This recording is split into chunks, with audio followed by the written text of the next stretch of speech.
அன்பு நிறைந்த சகோதர சகோதரிகளே, புனித செபஸ்தியாருடைய அன்பு நிறைந்த பிள்ளைகளே, உங்கள் அனைவரையும் இந்த திருநாளில் இந்த பலிபீடத்தின் முன்பாக ஒரே குடும்பமாக காண்பதிலே மகிழ்ச்சி அடைகிறேன். நம்முடைய மறை மாவட்டத்தில் மிகவும் பிரபலமாக பேசப்படுகிற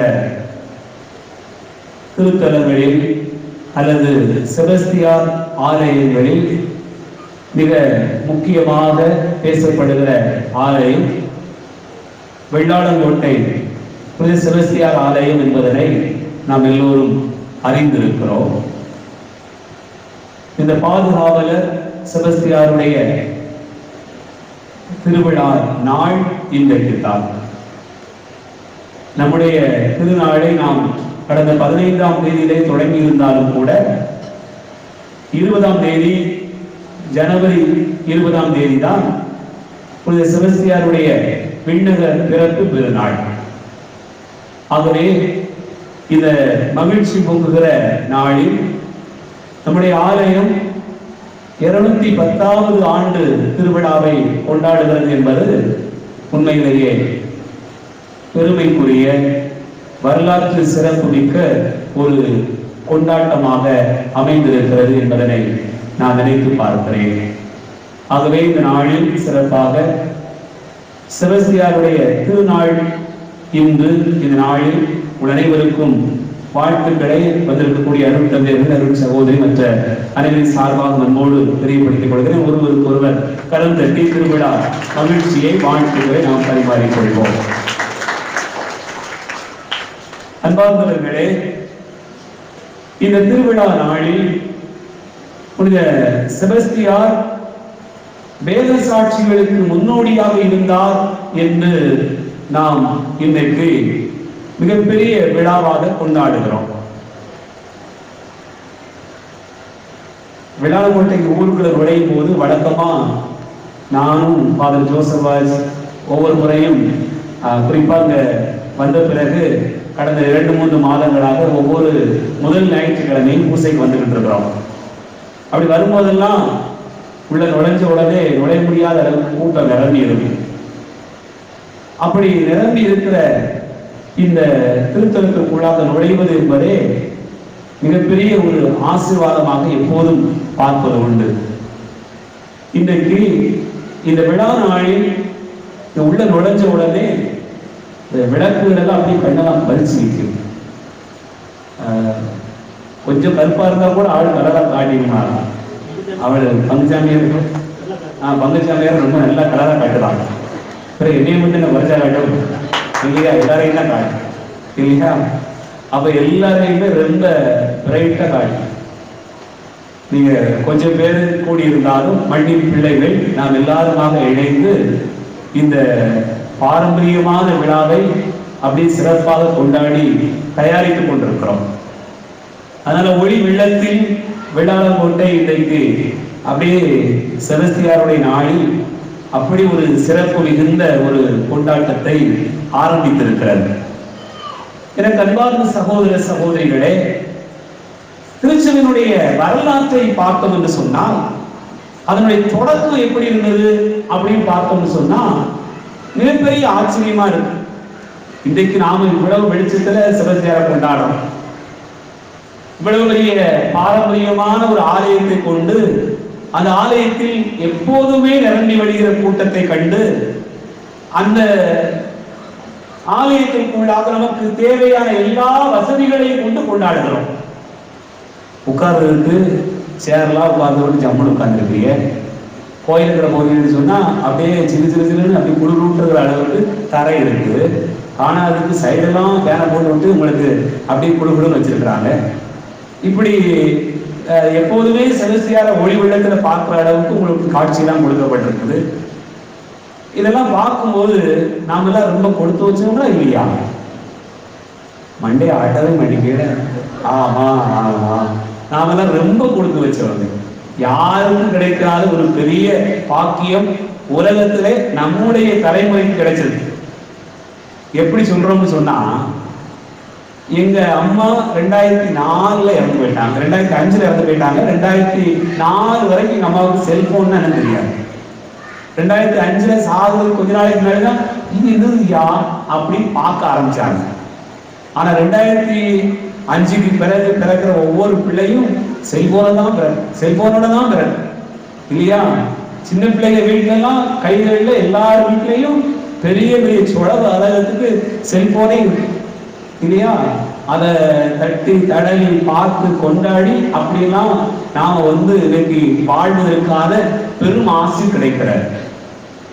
செபஸ்தியாரை பற்றிய வாழ்க்கை வரலாற்றை நான் இன்னைக்கு வரும்போது கேட்டுக்கிட்டே வந்தேன். அப்படி பார்த்தா அதுல பாதி வெள்ளாளர்களுடைய பற்றி தான் சொல்லிட்டாங்க.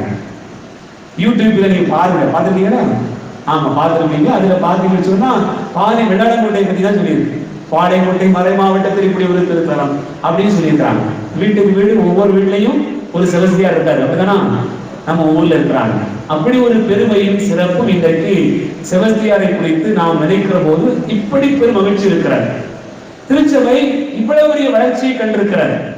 ஆனால் இந்த திருச்சபையினுடைய தொடக்கம் எப்படி இருந்தது, செபஸ்தியாருடைய வாழ்க்கை எப்படி இருந்தது அப்படின்னு பார்த்தீங்கன்னு சொன்னா இப்படி எல்லாம் லைட்டை போட்டு பார்த்துப்பாரா? அப்படி ஒண்ணுமே கிடையாது. அவருடைய வாழ்க்கையினுடைய தொடக்கம் என்று பார்த்தோம் என்று சொன்னால் மிகவும் இருள் சூழ்ந்த ஒரு வாழ்க்கை தான். மிகப்பெரிய துன்பத்தை அனுபவித்திருக்கக்கூடிய ஒரு வாழ்க்கை. இன்றைக்கு திருச்சபை இவ்வளவு பெரிய வளர்ச்சி அடைந்திருக்கிறது. ஆனால் இந்த வளர்ச்சிக்கு பின்னால் யார் இருக்கிறார் என்று சொன்னால் எண்ணற்ற புனிதர்களுடைய தியாகங்கள், எண்ணற்ற மனிதனுடைய வாழ்க்கை தியாகங்கள், பலருடைய மறைசாட்சிய வாழ்க்கை, பலருடைய புனிதமான ஒரு வாழ்க்கை, தங்களையே தியாகம் செய்து கொள்ளக்கூடிய அந்த உயர்வான ஒரு வாழ்க்கை தான் இன்றைக்கு திருச்சபை இவ்வளவு ஒளி வெள்ளத்தில் இருப்பதற்கான காரணம். அதை நாம புரிந்து கொள்ளணும். அப்படின்னு சொன்னா இந்த திருச்சபையினுடைய தொடக்கம், அதனுடைய முன்னோடிகளாக இருந்தவருடைய வாழ்க்கை நமக்கு மிகப்பெரிய உதாரணமாக இருக்கிறார். அந்த முன்னோடிகளை பின்பற்றி போகிற இந்த வாழ்க்கையினுடைய பயணம் இன்றைக்கு எப்படி இருக்கிறது, புனித செபஸ்தியாருடைய வாழ்வு இப்படி இருந்திருக்கிறது என்று சொன்னால் நம்முடைய வாழ்க்கை எப்படிப்பட்ட ஒரு நிலையில் இருக்கிறது என்றெல்லாம் எண்ணி பார்க்க வேண்டும். அன்பார்ந்த சகோதர சகோதரிகளே, இன்றைக்கு உலகமெல்லாம் செபஸ்தியாருக்கு ஆலயங்கள் இருக்கிறது. ஆனா எவ்வளவு பெரிய ஆலயம் இருந்தாலும் அந்த ஆலயம் வேற புனித பேர்ல இருக்கிறான். ஆனா ஒவ்வொரு ஆலயத்திலும் செபஸ்தியாருக்கு ஒரு சிறப்பு வணக்கம் இருக்கு. நீ யோசித்து பார்க்கலாம். இந்த அலவந்தாங்குளத்துல நான் பங்குசாமியாரா இருக்கிறேன். அங்க 10 நாளா இப்ப செபஸ்தியார் நவநாள் நடந்திருக்கிறது. எனக்கு ஆச்சரியமா இருக்கிறது. அங்க அந்தோனியார் கோயில் இருக்கு, ஆனா செபஸ்தியாருக்கு நவநாள் நடந்திருக்கிறது. என்னடா இது ஆச்சரியமா இருக்கு, இந்த ஊர்ல இப்படி ஒரு பழக்கமா அப்படின்னு தேடி தேடி போய் பார்த்தீங்கன்னா ஒவ்வொரு ஊர்லயும் சப்பரம் வைக்கும் போது ஒரு சப்பரத்துல யாருக்கு சப்பரம் இருக்கு? செபஸ்தியாருக்கு இருக்கு. அன்பார்ந்தவர்களே, உலகத்திலே இப்படி புனிதர்களில் மிக முக்கியமான புனிதராக புனித செபஸ்தியார் பார்க்கப்படுகிறார். எனக்கு தெரிந்த வரையிலும் திருச்சபையில 3 பேருக்கு மிக முக்கியமான இடம் இருப்பதாக தெரிகிறார். எல்லா கோயிலையும் அந்த இடம் இருக்கு. யாருக்கெல்லாம் முதல்ல அன்னைமரியாள் இருக்கிறார், அப்புறம் யாரு அந்தோணியாருக்கு இருக்கிறார், அதுக்கப்புறம் பார்த்தா செபஸ்தியாருக்கு தான் இருக்கு. அப்போ ஒவ்வொரு ஆலயத்திலும் இந்த 3 முக்கியமான புனித நிலையில் இருக்கக்கூடியவர்களை நினைக்கிற போதே செபஸ்தியார் மிக முக்கியமான ஒரு இடத்தை பெறுகிறார் என்று நினைக்கிற போது நமக்கு எல்லாம் பெருமையாக இருக்கிறது. அப்படிப்பட்டவரை நம்முடைய பாதுகாவலராக கொண்டிருக்கிறோம். இந்த செபஸ்தியாருடைய வாழ்க்கையை பார்த்தோம் என்று சொன்னால் நோய் பிடித்திருக்கக்கூடிய மருத்துவர் என்று சொல்லப்படுகிறார். படை வீரர்களுக்கான பாதுகாவலர், இன்னும் பல்வேறு நோய்களுக்கு அவர் மருத்துவராக இருக்கிற காரணத்தினால் ஒவ்வொரு தொற்று நோய் ஏற்பட்டால் கொரோனா முதற்கொண்டு எந்த தொற்று நோய்க்கும் நாம் அண்டி வர வேண்டியவர் புனித செபஸ்தியார் என்றெல்லாம் பார்க்க முடிகிறது. என் அன்பு பிள்ளைகளே, இப்படி சிறப்பு மிகுந்த புனிதரை பெற்றிருக்கிற நாம், இந்த புனிதர் நம் வாழ்வுக்கான ஒரு முன்னோடியாக இருக்கிறார், நமக்கான ஒரு முன்மாதிரியாக இருக்கிறார். அதுதான் இன்றைக்கு நம்முடைய சிந்தனைக்காக கொடுக்கப்பட்டிருக்கக்கூடிய தலைப்பாகவும் இருக்கிறார். வேத சாட்சிகளுடைய முன்னோடி, நம்முடைய வாழ்வுக்கான ஒரு பாதையை வகுத்து கொடுத்திருக்கக்கூடியவர் புனித செபஸ்தியார் என்று சொன்னால் அது மிகையாக இருக்க முடியாது. விவிலியத்திலே நிறைய முன்னோடிகளை பார்க்கிறோம். எப்படியெல்லாம் இவர்கள் முன்னின்று வழிநடத்தி சென்றிருக்கிறார்கள் என்றெல்லாம் எண்ணி பார்க்கிற போது இந்த வாழ்க்கை நமக்கும் ஒரு பெரும் பாடமாக வைக்கப்பட்டிருக்கிறது. விவிலியத்திலே பார்த்தீர்கள் என்று சொன்னால் ஆபிரகாம் விசுவாசிகளின் தந்தை என்று சொல்லப்பட்டிருக்கிறது. இதற்கான காரணம் என்ன? விசுவாசிகளின் தந்தை. இந்த இடத்தை பிடிப்பதற்கு ஆபிரகாம் என்ன செய்தார் என்று பார்த்தோம் என்று சொன்னால், கண்ணு கட்டிய தூரம் வரையிலும் ஆபிரகாமுக்கு எதுவுமே தோன்றவில்லை. ஆண்டவர் சொல்லி இருக்கிறார், உன்னை தேர்ந்தெடுத்திருக்கிறேன், நான் காட்டுகிற நாட்டுக்கு நீ புறப்பட்டு போ, உன் சந்ததியை இப்படி பெருகச் செய்வேன், கடற்கரை மணலை எண்ணிப்பார், விண்மீன்களை எண்ணிப்பார், அதை விடவும் பெருமளவு உன்னுடைய சந்ததியை பெருகச் செய்வேன் என்று ஆண்டவர் வாக்கு கொடுத்தார். அவ்வளவுதான். ஆனால் ஆபிரகாமுடைய வாக்கிற்கு பிறகு, அந்த அழைப்புக்கு பிறகு, ஆண்டவர் கொடுக்கக்கூடிய இந்த வாக்குறுதிக்கு பிறகு ஆபிரகாமுடைய வாழ்க்கையை பார்த்தீர்கள் என்று சொன்னால், முன்னால் தெரிந்ததெல்லாம் சூரியமாகத்தான் இருந்தது. எதுவுமே தெளிவாக இல்லை, எதுவுமே புரியக்கூடிய அளவில் இல்லை. எல்லாமே கண்ணீர் கட்டிய தூரம் வரையிலும் ஒரு விதமான எதிர்பார்ப்போடு நம்பிக்கையோடு போய்கொண்டிருந்தாரே தவிர எதுவுமே அவருக்கு புறப்படவில்லை. கடவுள் வாக்குறுதி கொடுத்தார், ஆனால் ஒரு பிள்ளை பாக்கியத்தை கூட கொடுக்க முடியாத நிலையில் தான் அவருடைய வாழ்க்கை இருந்தது என்று பார்க்கிறோம். ஆனாலும் கூட ஆபிரகாம் ஆண்டவரை நம்பி இருந்தார். கடவுள் அதனை அவருக்கு நீதியாக கருதினார் என்று விவிலியம் சொல்கிறார். அப்படி என்றால் விசுவாசிகளின் தந்தை என்று ஆபிரகாம் போற்றப்படுவதற்கான காரணம் அவர் ஆண்டவர் மீது கொண்டிருக்கக்கூடிய நம்பிக்கை என்பது எதுவுமே தோன்றாத நிலையிலும் எதுவுமே நடக்காது என்கிற நிலையிலும் இருந்தாலும் கூட ஆண்டவருடைய வார்த்தையை நம்பி நடக்கும் என்று போனாரே, அதுதான் அவரை விசுவாசிகளின் தந்தையாக மாற்றியது. என் அன்பு பிள்ளைகளே, ஒரு பயணத்திற்கான தொடக்கத்தை அடித்தளமாக இட்டவர் ஆபிரகாம். இந்த விசுவாசிகளின் தந்தையாகிய ஆபிரகாமை பின்பற்றி நாம் எல்லோரும் பயணப்படுவதற்கு அவர் ஒரு முன்னோடியாக நமக்கு இருந்தார். ஆகவேதான் ஆபிரகாம் முன்னோடி, ஆபிரகாமினுடைய சந்ததி, ஆபிரகாமினுடைய வழிமரபினர், அவரை பின்பற்றி போகக்கூடிய பிள்ளைகள் என்று நாம் எல்லோரையும் பெருமையாக அழைத்துக் கொள்ளலாம். யாரெல்லாம் நம்பிக்கை கொண்டு கடவுள் எனக்கு நிச்சயமாக அருள் புரிவார் என்று நினைத்துக் கொண்டு பயணப்படுகிறோமோ அத்தனை பேருக்கும் அவர் முன்னோடியாக இருக்கிறார். அவருடைய வாழ்க்கையை நிச்சயமாக ஆண்டவர் அருள் தருவார் என்கிற நம்பிக்கையை கொண்டு பயணிப்பதற்கு ஆபிரகாம் தான் முன்னோடியாக இருந்து கொண்டிருக்கிறார். அன்பார்ந்தவர்களே, விவிலியத்திலே ஒவ்வொரு தொடக்கத்தையும் ஆரம்பிக்கக்கூடிய நிறைய பேரை அப்படி சொல்லிக் கொண்டே போகலாம். மோயிசனுடைய வாழ்க்கையை பார்த்தோம் என்று சொன்னால் விடுதலை பயணத்தினுடைய முன்னோடி, அதனுடைய சுமைகளையும் பாடுகளையும் அனுபவித்தவர் மோயிசன். ஏனென்றால் ஆண்டவர் அழைப்பு கொடுத்து மக்களை கூட்டிக் கொண்டு வா என்று சொல்லிவிட்டார். ஆனால் இந்த மக்களை தயாரிப்பு செய்வதில், அவர்களை ஒருங்கிணைப்பு செய்வதில், அழைத்து வருவதில் அவர் பட்ட பாடுகள் விவிலியத்தில் அதிகமாக கொடுக்கப்பட்டிருக்கிறார். விடுதலை பயணத்தை எடுத்துக்கொண்டோம் என்று சொன்னால் அந்த பகுதி முழுக்க மோயிசன் அழைத்துக் கொண்டு வருகிற போது மக்களுடைய முணுமுணுப்பு, மக்களுடைய பேச்சு, கீழ்ப்படியாமை, அவர்களுக்கு ஒரு தெய்வத்தை உருவாக்கி கொண்டது, பொன்னாலான கன்றுக்குட்டியை உருவாக்கி கொண்டது, இப்படி நிறைய சொல்லிக்கொண்டே போகலாம். அவ்வளவு எதிர்ப்புக்கு மத்தியிலும் மோயிசன் முன்னோடியாக நிற்பதில், ஆண்டவரை என்னை வேண்டுமானால் கண்டித்துக் கொள்ளும், எனக்கு எது வேண்டுமானால் நடக்கட்டும், உமது பெயர் கெட்டு போகிற அளவுக்கு இந்த மக்களுக்கு நீ தீங்கு செய்யலாமா என்று மோயிசன் ஆண்டவரை பார்த்து கேட்கிறார். அந்த அளவுக்கு முன்னோடியாக இருக்கிறவர் தன்னுடைய வாழ்க்கையில் சாபம் வந்தாலும் பரவாயில்லை, என் மக்களுடைய வாழ்க்கையில் வாழ்வு வர வேண்டும் என்பதற்காக தியாகத்தோடு அர்ப்பணித்தார் என்று மோயிசனுடைய வாழ்க்கையை பார்க்கலாம். இப்படி எண்ணற்ற மனிதர்கள் விவிலியத்திலே நமக்கு பெரும் பாடமாக வைக்கப்பட்டிருக்கிறார்கள். தாவீதை எடுத்துக் கொள்ளுங்கள். அரசன் என்கிற நிலையில் ஒரு அரசன் என்பவன் ஆண்டவருக்கு பணிந்தவன், ஆண்டவருடைய கட்டளைகளை நிறைவேற்றுகிறவன் என்று சொல்கிற நிலையில் சவுலை விடவும் தாவீதுக்கு முதன்மையான இடம் கொடுக்கப்படுவதற்கான காரணம் என்னவென்றால், ஆண்டவருடைய அன்புக்குரியவனாக, அவருடைய கண்ணின் மணியாக, அவருடைய எல்லா நிலையிலும் நெஞ்சுக்கு நெருக்கமானவராக தாவீது இருந்தார் என்று பார்க்க முடிகிறார். அன்பார்ந்தவர்களே, இப்படி விசுவாசத்தை தொடங்கி வைப்பவராக இருக்கலாம், விடுதலை பயணத்தை தொடங்கி வைப்பவராக இருக்கலாம், அரச வாழ்க்கைக்குரிய வாழ்வினுடைய தத்துவங்களை சொல்லக்கூடியவராக இருக்கலாம். எல்லோருமே நம் எல்லோருக்குமான ஒரு முன்மாதிரியாக முன்னோடிகளாக இருந்து வாழ்ந்திருக்கிறார்கள். அப்படி பார்க்கிற போது புனித செபஸ்தியார் வேத சாட்சிகளுடைய முன்னோடி. எப்படி பார்க்கிறோம்? புனித செபஸ்தியார் 3ஆம் நூற்றாண்டில் வாழ்ந்த ஒரு புனிதர். தொடக்க காலத்திலேயே அவர் வேத சாட்சிகளுக்கான முன்னோடி. ஏன் இப்படி சொல்கிறோம்? ஏன் வேத சாட்சிகளுக்கு முன்னோடி என்று பார்த்தோம் என்று சொன்னால், இந்த செபஸ்தியாருடைய அலுவலர்களுக்கு ஈடாக அவர் பணிபுரிந்து கொண்டிருக்கக்கூடிய படைத்தளபதியாக இருக்கிற போது சிறைக்கூடத்தில் 2 சகோதரர்கள் இருக்கிறார்கள். ஒருவர் பெயர் மார்க்கஸ், இன்னொரு பெயர் மார்சலின். 2 பேருமே சகோதரர்கள். 2 பேருமே விசுவாசத்திற்காக சிறைப்பிடிக்கப்பட்டிருக்கிறார்கள். அன்றைக்கு இருந்த அரசர்கள் டயக்குலியசியன் என்கிறவரும் மேக்சிமியன் என்கிறவரும் 2 பேருமாக சேர்ந்து யாரெல்லாம் விசுவாசத்தை கடைபிடித்து கிறிஸ்துவை கடைபிடித்து வாழ்கிறார்களோ அத்தனை பேரையும் சிறையில் அடைத்தார். அப்படி சிறையில் அடைக்கிற போது இந்த 2 சகோதரர்களையும் பிடித்து சிறையில் அடைத்திருக்கிறார். 2 பேருமே குறை தீர்ப்புக்கு உள்ளாக்கப்பட்டிருக்கிறார்கள்.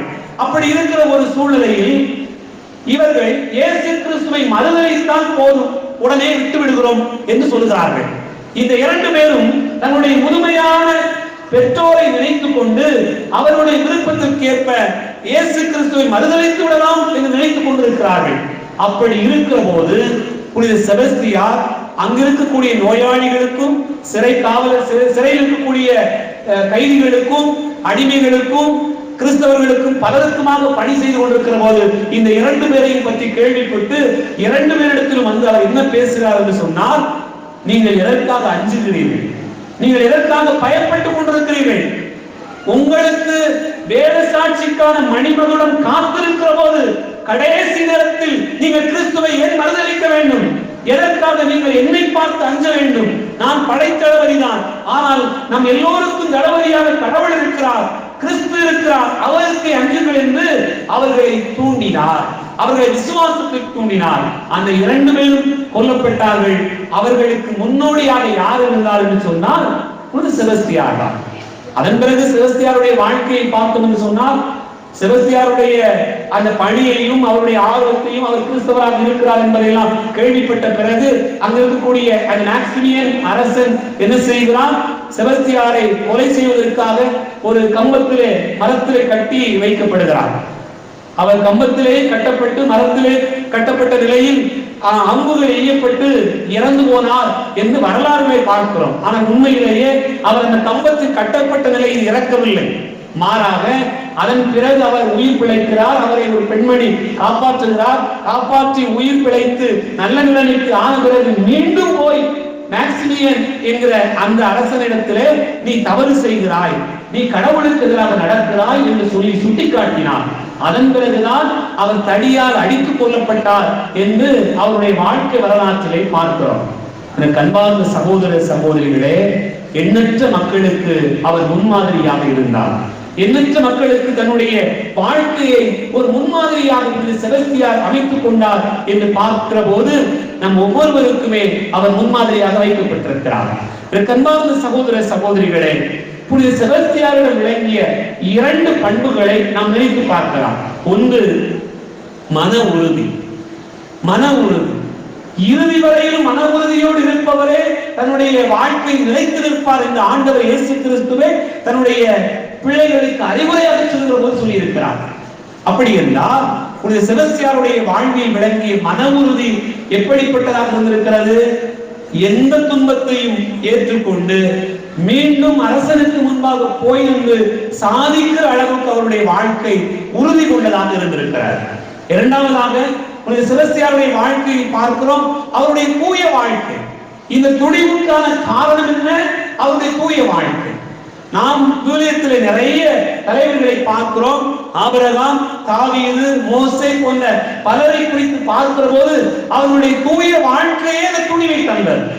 யாரிடத்திலும் எதிர்ப்பதற்கும் யாரிடத்திலும் பேசுவதற்குமான வல்லமை அவர்களுக்கு எங்கிருந்து வந்தது என்று சொன்னால் தூய வாழ்க்கை தான் அதற்கு காரணமாக இருந்தது. செபஸ்தியாருடைய தூய வாழ்க்கை தனக்கு கொடுக்கப்பட்டிருக்கக்கூடிய அந்த அழைப்பில் உறுதியாக இருந்ததனுடைய விளைவாக, அந்த தூய வாழ்வின் விளைவாக அந்த துணிவை அவர் பெற்றுக் கொண்டிருந்தார். இந்த நற்செய்தி வாசகத்திலே நாம் வாசிக்க கேட்கிறோம், மக்கள் முன்னிலையில் என்னை ஏற்றுக்கொள்பவரை விண்ணுலகில் இருக்கும் என் தந்தையின் முன்னிலையில் நானும் ஏற்றுக்கொள்வேன். அப்படி என்றால் எந்த நிலையிலும் அதை ஏற்றுக்கொள்வதற்கு புனித செபஸ்தியார் துணிந்தார் என்று பார்க்க முடிகிறது. அன்பு பிள்ளைகளே, நம்முடைய வாழ்வினுடைய பயணத்தில் நமக்கெல்லாம் முன்னோடியாக செபஸ்தியார் இருக்கிறார் என்ற ஆழமான உணர்வில் நாம் பயணித்தோம் என்று சொன்னால் இந்த திருவிழா நாட்கள் நமக்கு பொருளுள்ளதாக அமையும். அப்படி ஒரு நம்பிக்கை கொண்ட பயணத்திற்கு நாம் தயாராக இப்பலியிலே மன்றாடுவோம். இறைவனை ஆசீர்வதிப்பார். ஆமென்.